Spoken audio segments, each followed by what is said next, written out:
കാലിക്കറ്റ് സർവകലാശാലയിലെ BCom 2ാം semester common കോഴ്സിൽ പഠിക്കാനുള്ള കഥ ബംഗ്ലാവ് എന്ന് പറയുന്ന ടി.വി. കൊച്ചുബാവയുടെ കഥയുടെ വിശകലനമാണ് ഇന്ന് ഈ ക്ലാസ്സിൽ നടക്കുന്നത്.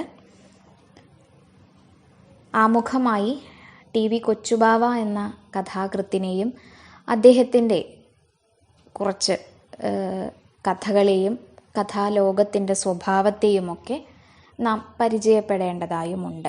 തുടർന്ന് ബംഗ്ലാവ് എന്ന കഥയുടെ സൂക്ഷ്മ വായനയിലേക്കും അതിൻ്റെ ചർച്ചകളിലേക്കും നമുക്ക് കടക്കാം. ആധുനിക മലയാള കഥാലോകത്ത് ശ്രദ്ധേയമായ രചനകൾ സംഭാവന ചെയ്ത ഒരു എഴുത്തുകാരനാണ് ടി.വി. കൊച്ചുബാവ. നോവൽ, ചെറുകഥ, വിവർത്തനം എന്നിങ്ങനെ പല മേഖലകളിലായി അദ്ദേഹത്തിൻ്റെ എഴുത്തുകൾ ഉണ്ടായിട്ടുണ്ട്. തനതായ ഒരു ആഖ്യാന ശൈലിയുമായി ചെറുകഥാരംഗത്തേക്ക് പ്രവേശിച്ച ആളുകൂടിയാണ് അദ്ദേഹം.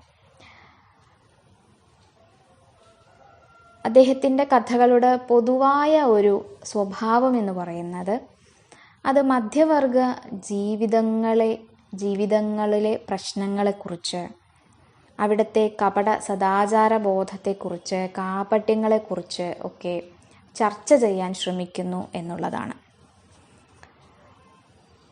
ഗ്രാമത്തിൻ്റെ ശാലീനമായ സൗഭാഗ്യങ്ങളെ ആദരപൂർവ്വം സ്വീകരിക്കുന്നതോടൊപ്പം നഗരജീവിതത്തിൻ്റെ കാപട്യങ്ങളെയും അവിടെയുള്ള വ്യക്തി കുടുംബ ബന്ധങ്ങളിലെ പൊള്ളത്തരങ്ങളെയുമൊക്കെ സൂക്ഷ്മമായി നോക്കിക്കാണാനും അതൊരു പ്രശ്നമായി അവതരിപ്പിക്കാനുമൊക്കെ അദ്ദേഹം പലപ്പോഴും പരിഹാസത്തിൻ്റെതായ രീതിയിൽ പോലും അത്തരം ആഖ്യാനങ്ങൾ ഉണ്ടായിക്കാണുന്നു. ആധുനികത മുന്നോട്ട് വച്ച ഒരു മൂല്യബോധത്തിൻ്റെ അടിസ്ഥാനത്തിലുള്ള കഥകളാണ് ടി.വി. കൊച്ചുബാവ പൊതുവെ എഴുതിയിട്ടുള്ളത് എന്ന് നമുക്ക് കാണാനാകും. അത് വരാൻ പോകുന്ന കാലത്തെക്കുറിച്ചുള്ള സാമൂഹ്യപരമായിട്ടുള്ള ഒരു ആധി കൊച്ചുബാവയുടെ കഥകളുടെ ഒരു പൊതു സവിശേഷതയായിട്ടും നമുക്ക് പറയാം. അത് ഇറച്ചി പോലുള്ള അദ്ദേഹത്തിൻ്റെ ചെറുകഥകളിലായാലും അതേപോലെ തന്നെ വൃദ്ധസദനം എന്ന അദ്ദേഹത്തിൻ്റെ നോവലിലായാലും ഇത്തരമൊരു സമീപനം കാണാം. ഒന്നങ്ങനെ ഒന്നിങ്ങനെ, വീടിപ്പോൾ നിശബ്ദമാണ്, ഭൂമിശാസ്ത്രം, പ്രച്ഛന്നം, അവതാരിക ഭൂപടങ്ങൾക്ക് വില്ലന്മാർ സംസാരിക്കുമ്പോൾ പ്രാർത്ഥനകളോടെ നിൽക്കുന്നു, കഥയും ജീവിതവും ഒന്നായി തീരുന്നതിനെപ്പറ്റി, വൃദ്ധസദനം, പെരുങ്കാളിയാട്ടം, വിരുന്നുമേശയിലേക്ക് നിലവിളികളോടെ എന്നിങ്ങനെ പോകുന്നു അദ്ദേഹത്തിൻ്റെ നോവലുകളും ചെറുകഥകളുമൊക്കെ. വൃദ്ധസദനം എന്ന അദ്ദേഹത്തിൻ്റെ നോവൽ വളരെയധികം ചർച്ച ചെയ്യപ്പെട്ട ഒന്നാണ്. 1995 ചെറുകാട് അവാർഡും 1996 കേരള സാഹിത്യ അക്കാദമി അവാർഡും ഈ കൃതിക്ക് ലഭിച്ചിട്ടുണ്ട്. നാഗരിക ജീവിതത്തിൻ്റെ തിരക്കുകൾക്കിടയിൽ മാനവികത ഇല്ലാതാകുന്നതും അതൊരു കച്ചവടച്ചരക്ക് മാത്രമായി മാറുന്നതുമൊക്കെയായ കാഴ്ചകളാണ് അദ്ദേഹത്തിൻ്റെ വൃദ്ധസദനം എന്ന് പറയുന്ന നോവലിൽ ആവിഷ്കരിക്കാൻ ശ്രമിച്ചിട്ടുള്ളത്. ഇത്തരത്തിൽ നഗര കേന്ദ്രീകൃതമായിട്ടുള്ള ഒരു ലൈംഗിക അരാജകത്വ ജീവിതത്തെയും അത് ശിഥിലമാക്കുന്ന വ്യക്തി കുടുംബ ബന്ധങ്ങളെയും ഒക്കെ പ്രശ്നവൽക്കരിക്കുന്ന, മനുഷ്യത്വത്തെ വീണ്ടെടുക്കാൻ ശ്രമിക്കുന്ന, ആഹ്വാനം ചെയ്യുന്ന ഒരു കഥയാണ് ബംഗ്ലാവ് എന്ന് പറയുന്നത്. കഥയിലോട്ട് വരുമ്പോൾ കഥയുടെ കേന്ദ്രമായി നിൽക്കുന്നത് ഒരു ബംഗ്ലാവാണ്. തലസ്ഥാനത്ത് നിന്നും 20 കിലോമീറ്റർ അകലെ കിടക്കുന്ന ഒന്ന്. ഈ ബംഗ്ലാവിൽ വെച്ചാണ് ആ നഗരത്തിലെ മധ്യവർഗ ജീവിതം നയിക്കുന്ന ഏതാനും ചില കുടുംബങ്ങൾ തങ്ങളുടെ ഒത്തുകൂടൽ നടത്താറുള്ളത്. ആ ഒത്തുകൂടലിൻ്റെ സവിശേഷത എന്താണെന്ന് വെച്ചാൽ, ഭാര്യമാരെയും ഭർത്താക്കന്മാരെയും നറുക്കെട്ട് എടുത്ത് പരസ്പരം ലൈംഗികത ആസ്വദിക്കുന്ന ഒരു ഒത്തുചേരലാണത്. ഏകദേശം 5ഓളം കുടുംബങ്ങളിൽ നിന്ന് തുടങ്ങി അതൊരു 48ഓളം കുടുംബങ്ങൾ ഉൾപ്പെടുന്ന വലിയൊരു സംഘമായി മാറിയിരിക്കുന്നു. ആ സംഘത്തിൻ്റെ ട്രഷറർ കൂടിയായ ഗീവറീദിൻ്റേതാണ് ആ ബംഗ്ലാവ്. ഈ സംഘത്തിൽ ഒത്തുകൂടുന്ന അനേകം ദമ്പതിമാരെ നമ്മൾ ഈ കഥയിൽ കാണുന്നുണ്ട്.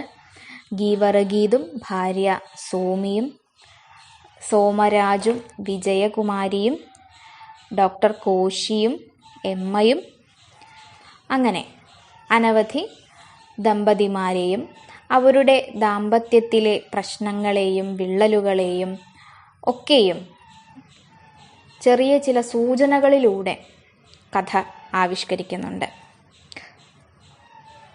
ഈ ഒത്തുകൂടലിൽ പങ്കാളികളാവേണ്ടതിൻ്റെ മാനദണ്ഡം എന്ന് പറയുന്നത് പരസ്പരം മടുപ്പിൻ്റേതായ ഒരു അകൽച്ചയ്ക്കും ശേഷം ഉള്ള ഒരു അവസ്ഥയിലെത്തി നിൽക്കുന്ന ദമ്പതിമാരെ ഉദ്ദേശിച്ചുള്ളതാണ്.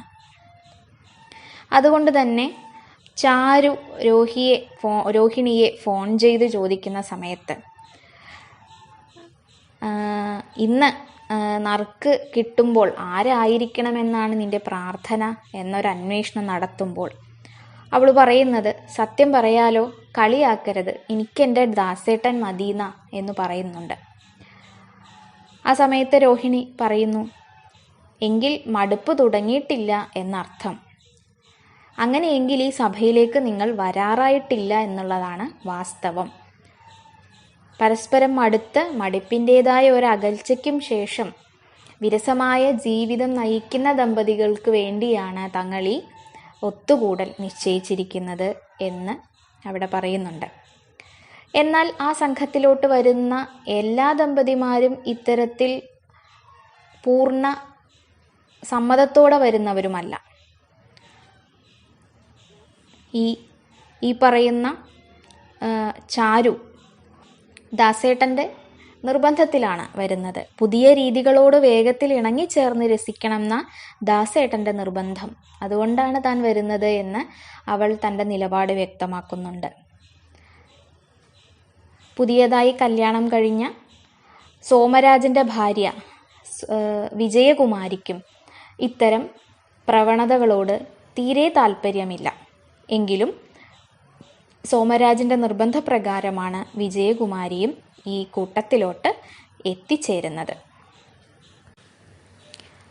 എങ്കിലും ഈ ഒത്തുചേരലിൻ്റെ അല്ലെങ്കിൽ ആ സംഘത്തിൻ്റെ പൂർണ്ണമായ ഒരു നിയന്ത്രണവും പോക്കുമെല്ലാം പുരുഷ കേന്ദ്രീകൃത അധികാര വ്യവസ്ഥയിൽ തന്നെയാണ് എന്ന് നമുക്ക് കാണാം.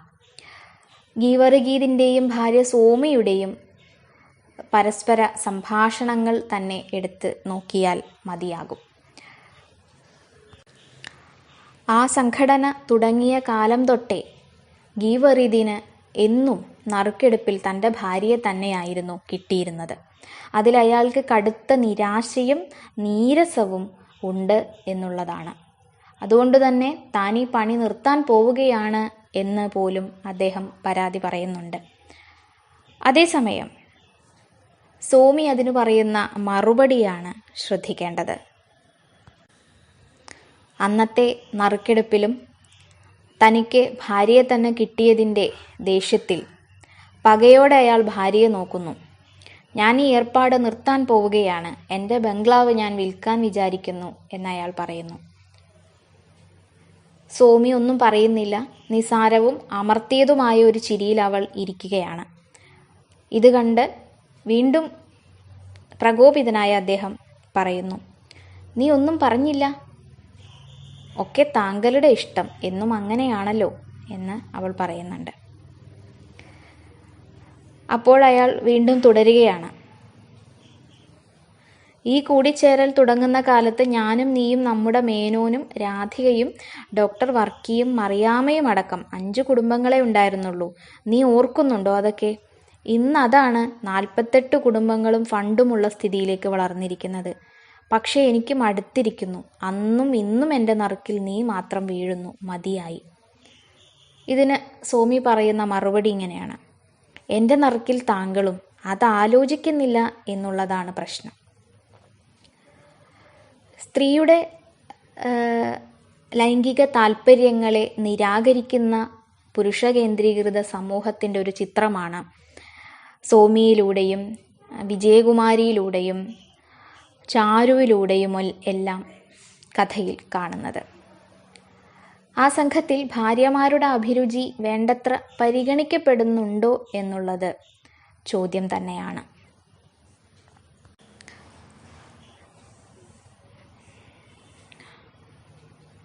ഗീവറീദിൻ്റെ ഭാര്യ സോമിയുടെ ലൈംഗിക താല്പര്യത്തെക്കുറിച്ചു കൂടിയും കഥയിലൊരു സൂചനയുണ്ട്. വിജയകുമാരിയുമായുള്ള അവളുടെ ബന്ധത്തെ വർണ്ണിക്കുന്ന ഭാഗത്താണത്. വിജയകുമാരിയുടെ നനവുള്ള കൈത്തലവും മേൽച്ചുണ്ടിലെ നനുത്ത വിയർപ്പും സോമിക്ക് പ്രിയമായിരുന്നു എന്ന് പറയുന്ന ഒരു ഭാഗം. ഇന്ന് സ്വവർഗരതി എന്നൊക്കെ നമ്മൾ വിശേഷിപ്പിക്കുന്ന ഹോമോസെക്ഷലായിട്ടുള്ള വിമത ലൈംഗിക അനുഭവത്തിൻ്റെ ഒരു ചെറിയ സൂചന നമുക്ക് അവിടെ നിന്നും ലഭിക്കുന്നുണ്ട്.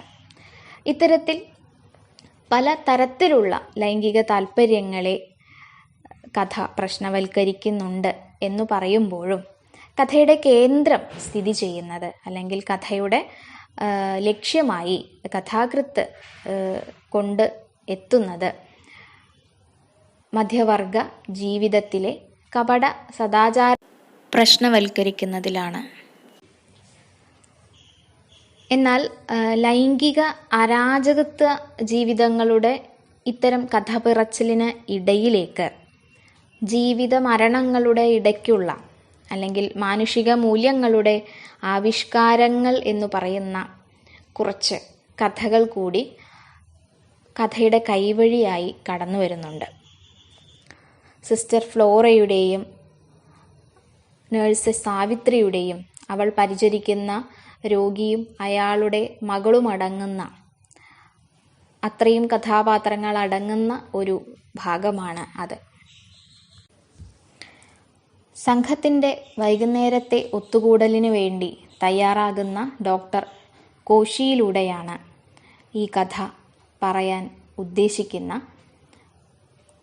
കാര്യങ്ങളിലേക്ക് കൊച്ചുബാവ നമ്മളെ എത്തിക്കുന്നത്. അയാൾ വളരെ തിടുക്കപ്പെട്ട് വസ്ത്രം ധരിക്കുന്നു. അയാളുടെ ഭാര്യ നേരത്തെ ഒരുങ്ങി അയാളെ കാത്തിരുന്ന് മുഷിഞ്ഞ് അടുത്ത തന്നെയുള്ള ഖദീജയുടെ കാറിൽ പോയി കഴിഞ്ഞിരിക്കുന്നു. കോശിക്ക് എന്നും ഇങ്ങനെ തന്നെയാണ്. ഇത് പതിവാണ്. ധൃതിയുടെ നടുക്ക് കിടന്ന് ഒരു രോഗി അയാളെ എന്നും വിളിച്ചുകൊണ്ടിരിക്കും. സാധാരണ രോഗിയാണെങ്കിൽ പോട്ടെ, കൈ നിറയെ പണവുമായി മരണത്തോട് മൽപ്പിടുത്തത്തിൽ ഏർപ്പെടുന്ന ഒരു രോഗിയാണ് എന്ന് അദ്ദേഹം പറയുന്നുണ്ട്.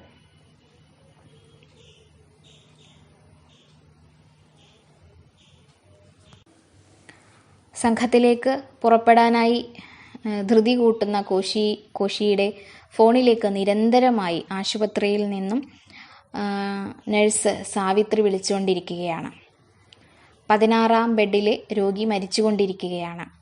ഡോക്ടറുടെ നിർദ്ദേശപ്രകാരമല്ലാതെ അവർക്ക് യാതൊന്നും തന്നെ ചെയ്യാൻ സാധിക്കാത്ത അവസ്ഥ. എന്നാൽ കോശി ഇതൊന്നും കാര്യമാക്കുന്നില്ല. അയാൾക്ക് മരണം, രോഗം എന്നുള്ളതെല്ലാം ഒരു തമാശക്കളിയായി മാറിയിരിക്കുന്നു.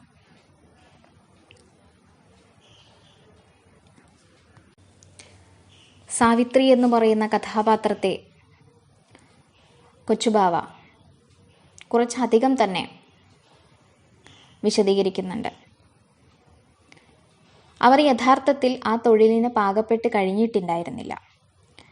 വെള്ളയുടുപ്പിനുള്ളിലെ ഹൃദയം കറുപ്പിച്ചും കല്ലിപ്പിച്ചും കഴിഞ്ഞിരുന്നില്ല. അവരുടെ പഴയ വീട്ടിൽ വയസ്സായ ഒരച്ഛനും അമ്മയും മാത്രമേ ഉണ്ടായിരുന്നുള്ളൂ. ചാണകം മെഴുകി തിളങ്ങുന്ന തറയിലെ തണുപ്പിൽ കവിൾ ചേർത്ത് വെച്ചുറങ്ങിയ ബാല്യമായിരുന്നു സാവിത്രിയുടേത്. തെളിനീരാറ്റിൽ കുളിച്ചും അച്ഛൻ കൃഷി ചെയ്തുണ്ടാക്കിയ കായ്കറികൾ ഭക്ഷിച്ചും വളർന്നതാണ് സാവിത്രി. അതുകൊണ്ട് തന്നെ സാവിത്രിയുടെ ജീവിത പശ്ചാത്തലവും അവളെ സംബന്ധിക്കുന്ന ജീവിത മൂല്യങ്ങളും മറ്റൊന്നായിരുന്നു. താൻ പരിചരിക്കുന്ന രോഗി മരിച്ചുകൊണ്ടിരിക്കുകയാണ്. അയാളുടെ 14 വയസ്സുകാരിയായ മകൾ മുറിയിലേക്ക് പലവട്ടം വന്ന് സാവിത്രിയെ എത്തി നോക്കി പോവുകയും ചെയ്യുന്നു. സാവിത്രിക്ക് ഒന്നും ചെയ്യാനാകുന്നില്ല. രാത്രിയിലെ ഡ്യൂട്ടി നഴ്സായ സാവിത്രിക്ക് ഡോക്ടറുടെ നിർദ്ദേശങ്ങളില്ലാതെ ചെയ്യാൻ ഒന്നും സാധിക്കുകയുമില്ല. എന്നാൽ ഡോക്ടർ കോശിയാകട്ടെ ഒരക്ഷരം പറയാതെ ഫോണ് വെക്കുകയാണ് ചെയ്യുന്നത്. ഇന്നത്തെ നറുക്കിൽ സോമരാജുവിൻ്റെ നവവധുവായ വിജയകുമാരിയോ അല്ലെങ്കിൽ കശുവണ്ടി കച്ചവടക്കാരൻ്റെ ഭാര്യ സേതുമാധവൻ്റെ ഭാര്യയോ അവരെ സ്വപ്നം കണ്ട് അയാൾ പോകാനിറങ്ങുകയാണ്. ഡോറടയ്ക്കുന്നതിന് മുമ്പേ തന്നെ വീണ്ടും ഒരു ഫോൺ വരുന്നു. കോശി ഓടിച്ചെന്നെടുത്ത് ഞാനിതാ പുറപ്പെടുന്നു, എല്ലാം മനസ്സിലായി എന്ന് പറഞ്ഞ് റിസീവർ ക്രാഡലിലേക്ക് ഒരു ഏറ് വെച്ച് കൊടുക്കുകയാണ് ചെയ്യുന്നത്. സത്യത്തിൽ കോശി അത് നഴ്സ് സാവിത്രിയാണ് എന്നൊരു ധാരണയിലാണ് അത്തരത്തിൽ പറയുകയും ഫോൺ വലിച്ചെറിയുകയും ചെയ്തത്. എന്നാൽ മറുവശത്ത് അത് സിസ്റ്റർ ഫ്ലോറയായിരുന്നു, തൻ്റെ മകൾ പഠിക്കുന്ന കോൺവെൻറ്റിലെ സിസ്റ്റർ. വിനോദയാത്രയ്ക്കിറങ്ങിയ ഏതാനും സഞ്ചാരികളുടെ കാറ് തട്ടി തൻ്റെ മകൾക്ക് ആക്സിഡൻ്റ് ആയെന്നും അവളുടെ മരണവിവരം അറിയിക്കാനാണ് സിസ്റ്റർ ഫ്ലോറ അപ്പോൾ അയാളെ ഫോൺ ചെയ്തത് എന്നും അയാൾക്ക് മനസ്സിലാകുന്നില്ല. പകരം ഹോസ്പിറ്റലിൽ നിന്നുമുള്ള വിളിയാണ് എന്ന് കരുതി അദ്ദേഹം അതിനെ നിർദാക്ഷിണ്യം നിരാകരിക്കുകയാണ് ചെയ്യുന്നത്. തൻ്റെ മകളുടെ മരണവിവരം അറിഞ്ഞു തന്നെയാണോ ഇയാൾ ഇത്തരത്തിൽ പറഞ്ഞത് എന്ന് സിസ്റ്റർ ഫ്ലോറയ്ക്ക് സംശയം ജനിക്കുകയും അവർ നേരെ ഹോസ്പിറ്റലിൽ ചെന്ന് അന്വേഷിക്കുകയും ചെയ്യുമ്പോഴാണ് ഡോക്ടർ കോശി വന്നില്ല എന്നും മറ്റു മനസ്സിലാകുന്നത്. അങ്ങനെ നഴ്സ് സാവിത്രിയുടെ അടുത്ത് സിസ്റ്റർ ഫ്ലോറ ഈ കാര്യങ്ങൾ പറഞ്ഞ് ഏൽപ്പിക്കുന്നു. പിറ്റേ ദിവസം രാവിലെ എല്ലാം കഴിഞ്ഞ് ആ സംഘത്തിൽ ഉൾപ്പെടുന്ന എല്ലാവരും പുലർച്ചെ തന്നെ തങ്ങളുടെ വീടുകളിലേക്ക് മടങ്ങിപ്പോവുകയാണ്. തങ്ങൾ ആഗ്രഹിച്ച ഇണകളെ തന്നെ നറുക്കിൽ കിട്ടിയ സന്തോഷത്തിലാണ് പലരും. താൻ ആഗ്രഹിച്ച സൂസന്നയെ തന്നെ നറുക്കിൽ കിട്ടിയ സന്തോഷത്തോടുകൂടി സോമരാജ് മൂളിപ്പാട്ടും പാടി കാർ ഓടിക്കുകയാണ്. അയാളുടെ ഭാര്യ വിജയകുമാരി തനിക്കിഷ്ടമല്ലാത്ത ഇത്തരമൊരു സംഘത്തിൽ ചെന്നുപെട്ടതിനെതിരെ നിസ്സഹായയായി തൻ്റെ എതിർപ്പ് സോമരാജിനോട് പ്രകടിപ്പിച്ചുകൊണ്ടേയിരിക്കുന്നു. എന്നാൽ അത് നിൻ്റെ പഴയ സെൻറ്റിമെൻറ്റ്സ് ആണ് എന്ന് പറഞ്ഞ് അയാൾ അതിനെ നിരാകരിക്കുകയും ചെയ്യുന്നുണ്ട്. ഒപ്പം ഒരു താക്കീത് കൂടി കൊടുക്കുന്നു. ചെമ്മീൻ മുതലാളി ഡിസിൽവ ആളൊരു ഡിസിപ്ലിൻ ഇല്ലാത്തവനൊന്ന് അറിയുമാ. ഇന്നത്തെ രാത്രി കഴിഞ്ഞാൽ മറ്റു തരത്തിലുള്ള ഇമോഷണൽ കളികൾ അരുത് എന്നാണ് സംഘനിയമം. അവൻ ചിലപ്പോൾ നിനക്ക് നാളെ ഫോൺ ചെയ്തു എന്ന് വരും, നീ എടുത്തു എന്നും വരും. പക്ഷേ ഒരു രാത്രി ഒന്നിച്ച് ചിലവഴിച്ച സുഹൃത്തിനോട് നിനക്ക് അടുപ്പം തോന്നാൻ പാടില്ല. അത്തരം റൊമാൻസ് ഒക്കെ ഈ രാത്രിക്ക് അപ്പുറം പോകാൻ പാടില്ല എന്നൊരു മുന്നറിയിപ്പ് കൊടുക്കുന്നു. ഇതിനു മുമ്പ് തങ്ങളുടെ സംഘത്തിൽ കുര്യാക്കോസ് എന്ന് പറയുന്ന ഒരാളുണ്ടായിരുന്നെന്നും തൻ്റെ ഭാര്യ അയാളുടെ സംഘത്തിലെ തന്നെ മറ്റൊരുത്തനുമായി പ്രേമബന്ധത്തിൽ ഉൾപ്പെട്ടതുകൊണ്ട് തന്നെ അവരെ വെട്ടിനുറുക്കി എന്നുമൊക്കെയുള്ളൊരു കഥ വിജയകുമാരിക്ക് മുന്നറിയിപ്പായി സോമരാജ് പറയുന്നുണ്ട്. ഇതേ സമയം ഡോക്ടർ കോശിയുടെ സേവനം ലഭിക്കാതെ തന്നെ സാവിത്രിയുടെ രോഗി മരിക്കുകയാണ്. ആ രോഗിയുടെ മകളെ കെട്ടിപ്പിടിച്ച് കരഞ്ഞുകൊണ്ടിരിക്കുന്ന സാവിത്രിയെ നമ്മൾ കാണുന്നുണ്ട്. ഡോക്ടർ കോശിയും ഭാര്യ എമ്മയും തങ്ങൾ ആഗ്രഹിച്ച ഇണകളെ തന്നെ കിട്ടിയതിൻ്റെ സന്തുഷ്ടതയോടുകൂടി വീട്ടിലേക്ക് മടങ്ങുകയാണ്. അന്നേരം അവരുടെ കാറിനും പിറകിൽ ഒരു ആംബുലൻസ് ധൃതിയിൽ പ്രത്യക്ഷപ്പെടുന്നു. അതിനുള്ളിൽ തൻ്റെ മകളുടെ മൃതദേഹമാണ് എന്ന് അറിയാതെ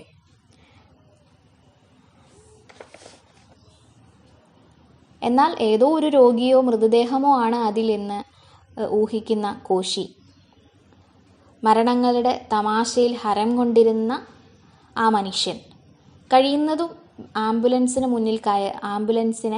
മുന്നിൽ കയറിപ്പോകാതിരിക്കാൻ കഴിയാത്ത വിധം കാർ ഓടിക്കുകയും മരണത്തെയും ജീവിതത്തെയും ഒക്കെ ഒരു തമാശ എന്ന മട്ടിൽ കാണുകയും ചെയ്യുന്നതോടുകൂടിയാണ് അദ്ദേഹത്തിൻ്റെ ആ ഒരു തമാശയിലാണ് കഥ അവസാനിക്കുന്നത്.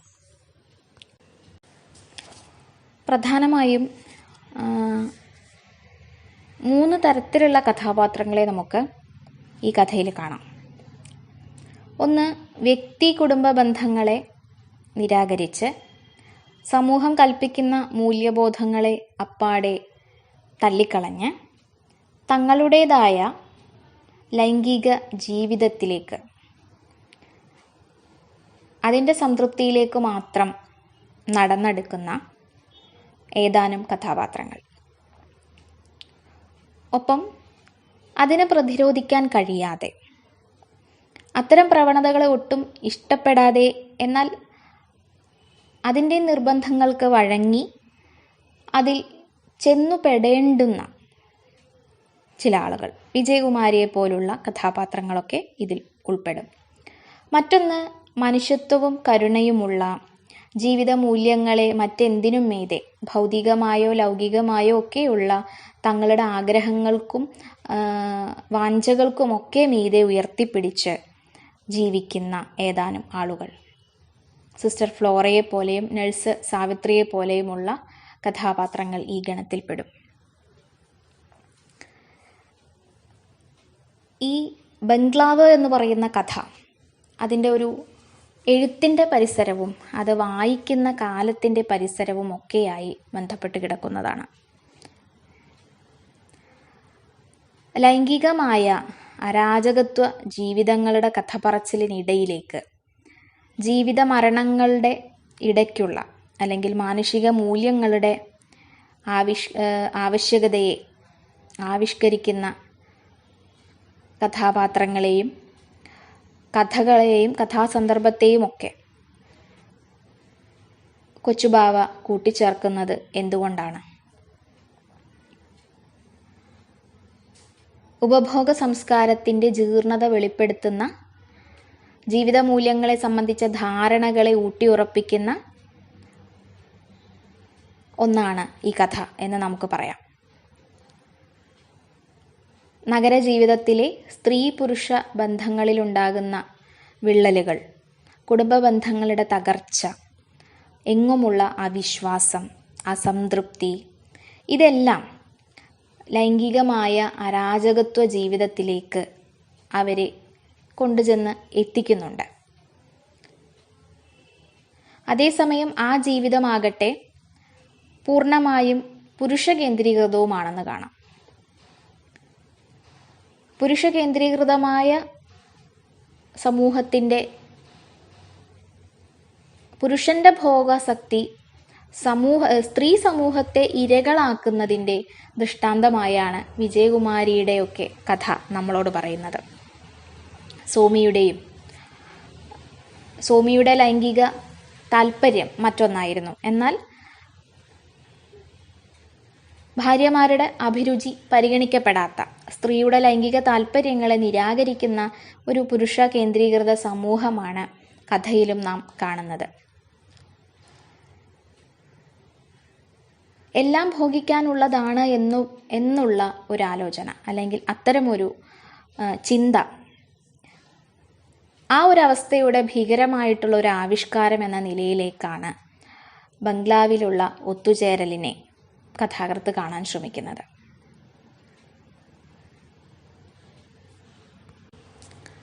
എന്നാൽ അതേസമയം കഥയുടെ ചുറ്റുപാടുകൾ പരിശോധിക്കുകയാണെങ്കിൽ ബംഗ്ലാവ് എന്ന കഥ എഴുതപ്പെടുന്നത് ആധുനിക കാലത്താണ്. ആധുനികത മുന്നോട്ട് വെച്ച സദാചാര സങ്കല്പത്തിനും ജീവിത മൂല്യങ്ങൾക്കും ഇടയിൽ നിന്നുകൊണ്ടുള്ള എഴുത്താണ് ഈ കഥയുടേത്. അതുകൊണ്ട് തന്നെയാണ് കഥ ഇത്തരം ലൈംഗികമായ അരാജകത്വ ജീവിതത്തെ വിമർശിക്കുകയും ചെയ്യുന്നത്. ഇന്ന് പക്ഷേ ആധുനികത കൊണ്ടുവന്ന മൂല്യബോധത്തെ ചോദ്യം ചെയ്യുന്ന ഒരു കാലഘട്ടമാണ്. ഒരു പുരുഷന് ഒരു സ്ത്രീ, ഒരു സ്ത്രീക്ക് ഒരു പുരുഷൻ എന്നുള്ള ആധുനിക കുടുംബ വ്യവസ്ഥയുടെ സദാചാര മൂല്യബോധം തന്നെ ഇന്ന് റദ്ദ് ചെയ്യപ്പെടുകയാണ്. സ്ത്രീയുടെ മാത്രം, പുരുഷന്റെ മാത്രം ലൈംഗികത, സ്ത്രീ പുരുഷന്മാർ തമ്മിൽ മാത്രമാണ് ലൈംഗികത തുടങ്ങിയ ധാരണകളും ഇന്ന് പൊളിച്ചു മാറ്റിക്കൊണ്ടിരിക്കുകയാണ്. സ്ത്രീക്ക് സ്ത്രീയോടും പുരുഷന് പുരുഷനോടും പ്രണയം തോന്നാം എന്ന് ലോകം ഇന്ന് തിരിച്ചറിയുന്നു. അവിടെയാണ് വിമത ലൈംഗികതയുടെയൊക്കെ ഒരു തുറന്നു പറച്ചിലുണ്ടാകുന്നത്. ഹെട്രോസെക്ഷൽ മാത്രമല്ല ഹോമോസെക്ഷൽ ആയിട്ടുള്ള ലൈംഗിക വൈവിധ്യങ്ങളും, ഹോമോസെക്ഷൽ എന്ന് മാത്രം പോരാ, അതിനും അപ്പുറമുള്ള പല തരത്തിലുള്ള ലൈംഗിക വൈവിധ്യങ്ങൾ ഉണ്ട് എന്നും പലരും ലോകത്തിൽ വിളിച്ചു പറഞ്ഞുകൊണ്ടിരിക്കുന്ന ഒരു കാലഘട്ടം കൂടിയാണിത്. കഥയുടെ പശ്ചാത്തലവും ഈ ഒരു ആധുനികത സൃഷ്ടിച്ച മൂല്യബോധത്തിൽ നിന്നായതുകൊണ്ട് തന്നെ കഥയിൽ ആവിഷ്കരിക്കപ്പെടുന്ന പലതരം സ്ത്രീകളുടെയും പുരുഷന്മാരുടെയും ലൈംഗിക ജീവിതം വിമർശനാത്മകമാവുകയാണ്. അത് മൂല്യശോഷണം സംഭവിച്ചതും ലൈംഗിക അരാജകത്വമായി മാറുന്നതും ഈ ആധുനിക മൂല്യബോധം കൊണ്ടുവന്ന കാഴ്ചപ്പാടിലൂടെ നോക്കുന്നത് കൊണ്ടായിരിക്കണം. അതേസമയം ആധുനിക മൂല്യബോധത്തിൽ നിന്നും ഉള്ള ഉൾക്കാഴ്ചയെ മാറ്റിവെച്ചുകൊണ്ട് പുതിയ വൈവിധ്യങ്ങളുടെ ലോകബോധത്തിൽ നോക്കുകയാണെങ്കിൽ ഒരു പക്ഷേ ഈ ഒത്തുചേരലിനെ നമുക്ക് നിലവിലെ ലൈംഗിക ബന്ധത്തെ പുതുക്കുന്ന ഒരു രീതിയായി പരിഗണിക്കാൻ സാധിക്കുമായിരിക്കും. ബംഗ്ലാവ് എന്ന് പറയുന്ന കഥ ഇന്നാണ് ഒരു എഴുത്തുകാരൻ എഴുതുന്നത് എങ്കിൽ ചിലപ്പോൾ ഈ രീതിയിലായിരിക്കില്ല. അതിൻ്റെ കെട്ടും മട്ടും ആഖ്യാന രീതിയും അതിൻ്റെ ഊന്നൽ പോലും ചിലപ്പോൾ വ്യത്യസ്തമായിരിക്കാം. അങ്ങനെയാണ് കാലത്തിനനുസരിച്ച് ഓരോ കൃതികളുടെയും വായന മാറുന്നു. ഓരോ കൃതികൾക്കും ഓരോ പാഠങ്ങളുണ്ട് എന്ന് പറയുന്നത് പോലെ കൃതി എഴുതപ്പെട്ട ഒരു കാലഘട്ടത്തിലുള്ള ഒരു സ്വീകാര്യത ആയിരിക്കില്ല ചിലപ്പോൾ നമ്മളത് പിൽക്കാലത്ത് വായിക്കുമ്പോൾ. കാരണം കാലം മാറുന്നതിനനുസരിച്ച് ആളുകളുടെ ലോകബോധം, ജീവിതമൂല്യം ഇതെല്ലാം മാറിക്കൊണ്ടിരിക്കുകയാണ്. അത്തരത്തിൽ പല രീതിയിലുള്ള നോട്ടങ്ങളിലൂടെ, പല കോണുകളിലൂടെ നമുക്ക് കഥയെ നോക്കിക്കാണാനാകുമെന്നും അതുകൊണ്ട് തന്നെ അതിലൂടെ കഥയെ പല തലങ്ങളിൽ നിന്നുകൊണ്ട് ചർച്ച ചെയ്യാനാകുമെന്നും നമുക്ക് മനസ്സിലാക്കാം. കൊച്ചുബാവയുടെ തന്നെ ഇതുപോലെയുള്ള മറ്റു പല കഥകളുമുണ്ട്. സ്ത്രീകളുടെ ലൈംഗികതയെ ചർച്ച ചെയ്യുന്ന, അതേപോലെ തന്നെ ജീവിതത്തിൻ്റെ നിഗൂഢമായിട്ടുള്ള ലൈംഗിക ജീവിതങ്ങളെയൊക്കെ ചർച്ച ചെയ്യുന്ന അനേകം കഥകൾ, ചെറുകഥകൾ കൊച്ചുബാവ എഴുതിയിട്ടുണ്ട്. അദ്ദേഹത്തിൻ്റെ കാള എന്ന് പറയുന്ന കഥ അത്തരത്തിലുള്ള ഒന്നാണ്. കാളയിൽ HIV പോസിറ്റീവായിട്ടുള്ള ഒരാൾ അനേകം സ്ത്രീകളുമായി ബന്ധപ്പെടുകയും അവർക്കെല്ലാം തൻ്റെ രോഗം പകർന്നു കൊടുത്ത് രസിക്കുകയും ചെയ്യുന്ന ഒരു കാഴ്ചയാണ് നമ്മൾ കാണുന്നത്. ഇമ്മാനുവൽ എന്നാണ് അയാളുടെ പേര്. അയാളുടെ റിസൾട്ട് പരിശോധിച്ച് ഡോക്ടർ ഖലീൽ അയാളെ വിവരമറിയിക്കാനായി കാണാൻ വരുന്നു. ഇമ്മാനുവൽ തൻ്റെ ഭാര്യയോട് കാര്യങ്ങൾ പറഞ്ഞ് ഉറപ്പിക്കുകയായിരുന്നു എന്ന് ഡോക്ടർ അറിയുന്നില്ല. അത് എങ്ങനെ പറയണമെന്ന് ഇമ്മാനുവൽ ഒരുപാട് ആലോചിക്കുന്നു.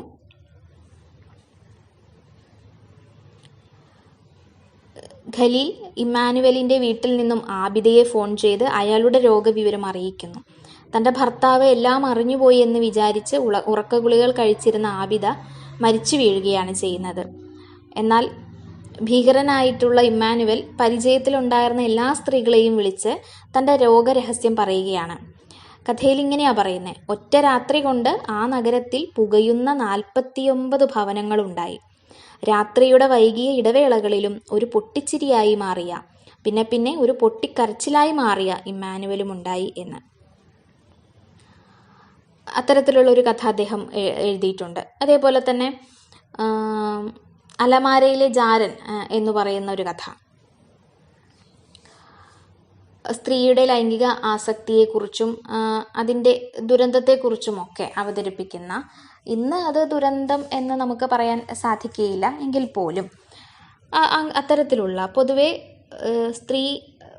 പൊതുവേ ഉള്ള സമൂഹം നൽകുന്ന സദാചാര മൂല്യങ്ങളെ അനുസരിക്കുന്ന സ്ത്രീ കഥാപാത്രങ്ങളല്ല കൊച്ചുബാവയുടെ ഈ കഥയിലുള്ളത്. അമ്മയുടെ ജാരസംസർഗത്തെക്കുറിച്ച് അറിയുന്ന ഒരു മകളാണ് കഥയിലുള്ളത്. കോളേജിൽ നിന്നും അവൾ എത്തുമ്പോൾ അമ്മയുടെ മുറിയിൽ അയാളുണ്ടാവും. അതൊന്നും അറിഞ്ഞതായി അവൾ നടിക്കുന്നില്ല. ഒരു ദിവസം കാമുകനുമായി അവൾ വീട്ടിലെത്തുകയാണ്. അമ്മ അതേസമയം ജാരനെ തൻ്റെ അലമാരയിൽ അടച്ച് ഒളിപ്പിക്കുന്നു. മുറിക്കകത്തേക്ക് കയറി വന്ന മകളെയും അവളുടെ സുഹൃത്തിനെയും കണ്ട അമ്മ അല്പനേരം ഒന്ന് വിഷമിക്കുകയാണെങ്കിലും സമനില വീണ്ടെടുത്ത് ഭംഗിയായി പെരുമാറുകയും, അതിനിടയിൽ തൻ്റെ മകനും വീട്ടിലേക്ക് വരുന്നു. കാമുകൻ അലമാരയിലാണ് എന്ന വിവരം പക്ഷെ അവരാരെയും അറിയിക്കുന്നില്ല. ഒരുപക്ഷെ മകളോട് പറഞ്ഞിരുന്നെങ്കിൽ അയാളെ രക്ഷിക്കാമായിരുന്നു. അലമാര തുറന്നു നോക്കിയപ്പോഴേക്കും അയാൾ മരിച്ചു കഴിഞ്ഞതായിട്ടാണ് കാണുന്നത്. അങ്ങനെ എല്ലാ തെറ്റുകളും അമ്മ ഏറ്റുപറയുകയാണ് മകളോട്. ഒടുവിൽ രണ്ടുപേരും ചേർന്ന് അയാളെ അർദ്ധരാത്രിയിൽ നടുറോഡിൽ കൊണ്ടുവന്നിടുകയാണ്. പിന്നീട് നമ്മൾ കാണുന്നത് മകളുടെ ജീവിതമാണ്. മകൾ ബുദ്ധിമതിയായിരുന്നു. അവൾ കാമുകനെ തഴഞ്ഞു. IAS കാരനായ ഒരു ഭർത്താവിനെ അവൾ കല്യാണം കഴിച്ചു. ഭർത്താവ് ഓഫീസിലാണ്. അവൾ ജാരനെ കാത്തിരിക്കുകയാണ്. പെൺമക്കൾ സ്കൂളിൽ നിന്നും വരുന്നതിനു മുമ്പേ അയാൾ വരണമെന്നാണ് അവളുടെ ആഗ്രഹം. അയാൾക്ക് കയറിയിരിക്കാൻ വായുസഞ്ചാരമുള്ള വലിയൊരു അലമാരയാണ് അവൾ പണിയിച്ചിരിക്കുന്നത്. ഇത്തരത്തിൽ സ്ത്രീയുടെ ലൈംഗിക താല്പര്യങ്ങളെയും ജീവിതത്തെയും ഒക്കെ പ്രശ്നവൽക്കരിക്കുന്ന കഥകൾ അദ്ദേഹം എഴുതിയിട്ടുണ്ട്. അടുക്കള എന്ന് പറയുന്ന ഒരു സ്ത്രീപക്ഷ രീതിയിലുള്ള ഒരു കഥ അദ്ദേഹം എഴുതിയിട്ടുണ്ട്. ഇങ്ങനെ തൻ്റേതായിട്ടുള്ള ഒരു രചനാ തന്ത്രം മെനഞ്ഞെടുക്കുന്ന ആഖ്യാനമാണ് കൊച്ചുബാവയുടെ കഥകൾക്കുള്ളത് എന്ന് നമുക്ക് പറയാം.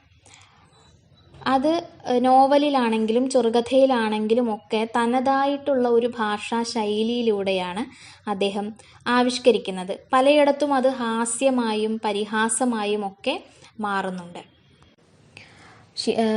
കൊച്ചുബാവയെക്കുറിച്ച് ശിഹാബുദ്ദീൻ പൊയ്ത്തുംകടവ് അനുസ്മരിക്കുന്ന ഒരു സമയത്ത് അദ്ദേഹം പറയുന്നത്, കൊച്ചുബാവയുടെ ചെറുകഥകൾക്ക് നാടകത്തിൻ്റേതായ